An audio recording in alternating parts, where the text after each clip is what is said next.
Every year, I push my body to the limits for a God I don't believe in. These thrones are absolutely humongous. They weigh in excess of 5 tons, 5,000 kilos, and they're carried by hand by people like you, right? Well, do you ever feel like you can't go on? Yeah, there's moments where I'm like, oh my God, please let us take a break here. Because like, I can tell that we're all dying right now, you know? Yeah. The cones that the paraders wear on their heads have nothing at all to do with the Ku Klux Klan, right? Yeah. It's nothing to do to symbolize racism or anything like that. So, you weren't raised a Catholic, and yet every single year for the last 3 years, this has been your third year, you are underneath the throne, and for 8 hours, you do it. Yes, I do. All right, so tell us a little bit of why you started doing this and especially why you continue doing it. Yeah. Well, I started because my best friend Raul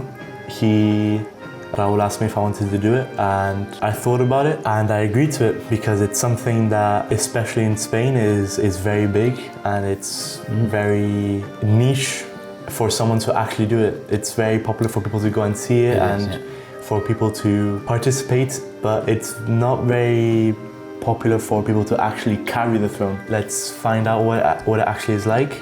Exactly. Yeah. How bad it can be.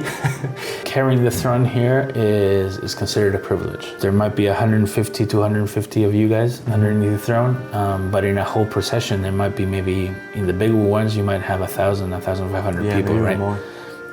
So being one of the 150 chosen to carry the throne is considered a privilege.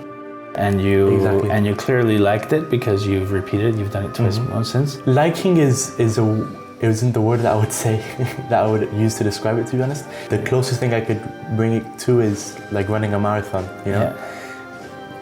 Yeah. You don't like it, but you do at the same time. It's kind of like a challenge for me. You're carrying anywhere between 30 and 45 kilos on your shoulder. More or less. On the same shoulder for the whole night, right?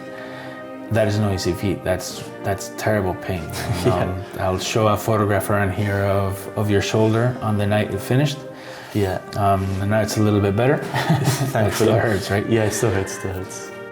Catholics have that motivation, right? They get something out of it is the spiritual journey that goes with it, and hopefully the forgiveness of their sins or whatever it is. I always admire the fact that you've been doing it for 3 years with none of that. You're just doing it for the hell of it. I guess. Yeah, like I say, I don't know, I kind of see it like a challenge, you know? It's something that I can push myself to the limit.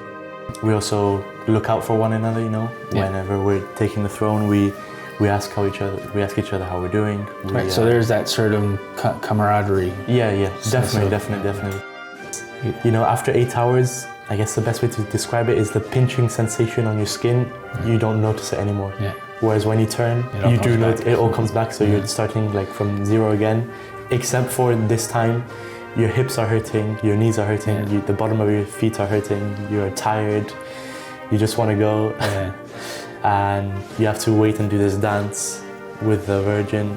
The reason why most people that are under the throne do it is as a form of penance. The Catholic idea of suffering for your sins is still around, and that's why they do it. You, however, are not Catholic, and yet, I mean, do you feel anything like that while you're underneath the throne, while you're sitting there thinking and bearing that pain, or you're just saying like, man, I hate this?